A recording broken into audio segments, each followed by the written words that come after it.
जो राजनीतिक लाभ के लिए लोग धर्म का नाम लेते हैं या समाज का नाम लेते हैं या भाषा का नाम लेते हैं या जाति का नाम लेते हैं, वो देश की भलाई नहीं चाहते हैं। कुछ लोग हैं वो समझते हैं कि केवल तोड़ फाड़ से ही कोई आगे बढ़ सकता है, क्योंकि उससे शायद नाम समाचार पत्र में आ जाता है, कुछ धूमधाम हो जाती है।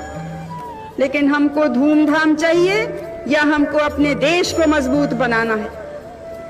हमको अपना नाम अखबार में लाना है या हमको अपने देश को चमकाना है? ये आज आप सबको चुनना है। और मुझे विश्वास है कि जैसे बच्चों ने और बड़ों ने आजादी की लड़ाई में और जब भी हमारे ऊपर हमला हुआ है उसका मजबूती से सामना किया है, आज वही शक्ति उनके भीतर है। आज जो भारत के प्राचीन मूल्य हैं उनको हमको मजबूत बनाना है।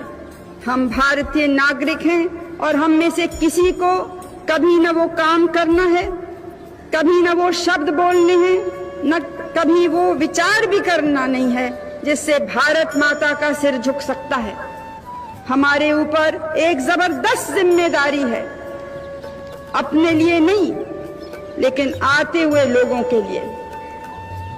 भारत कोई 5 साल, 10 साल, 100 साल जीने का देश नहीं है। हजारों साल जीवित रहा है और हजारों साल और इसको जीवित रहना है।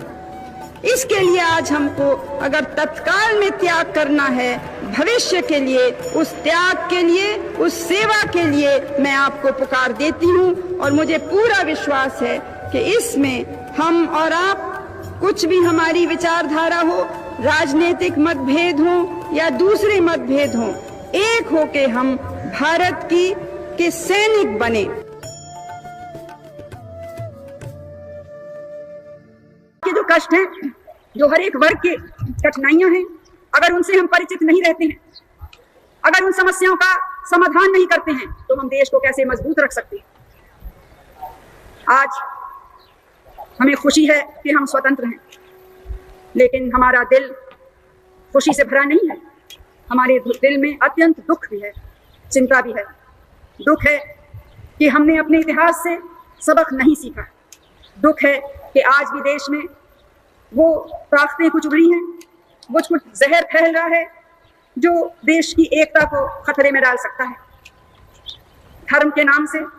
लेकिन मैं याद दिलाऊंगी कि जो कौमी दंगे होते हैं, जिनमें बहुत से मासूम बेगुनाह लोगों की जानें जाती हैं, माल नष्ट होता है, उनकी कौमी शक्ल जरूर है, लेकिन उसमें राजनीति भी होती है, उसमें आर्थिक कारण भी होते हैं, कुछ मन का छोटापन और कमीनापन भी आ जाता है कभी।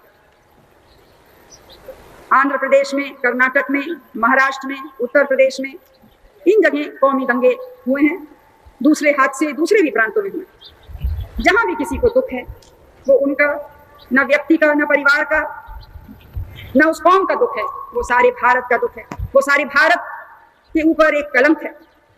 और हम सबका कर्तव्य है कि इन चीजों को हम अपने देश में से जड़ से उखाड़ के निकालें। मतभेद तो होते हैं, और खास तौर से जो लोकतांत्रिक परंपरा हमने अपनाई है उसमें और भी जगह मतभेद के हैं, लेकिन इसके माने नहीं कि हम उनके ऊपर नहीं उठ सके।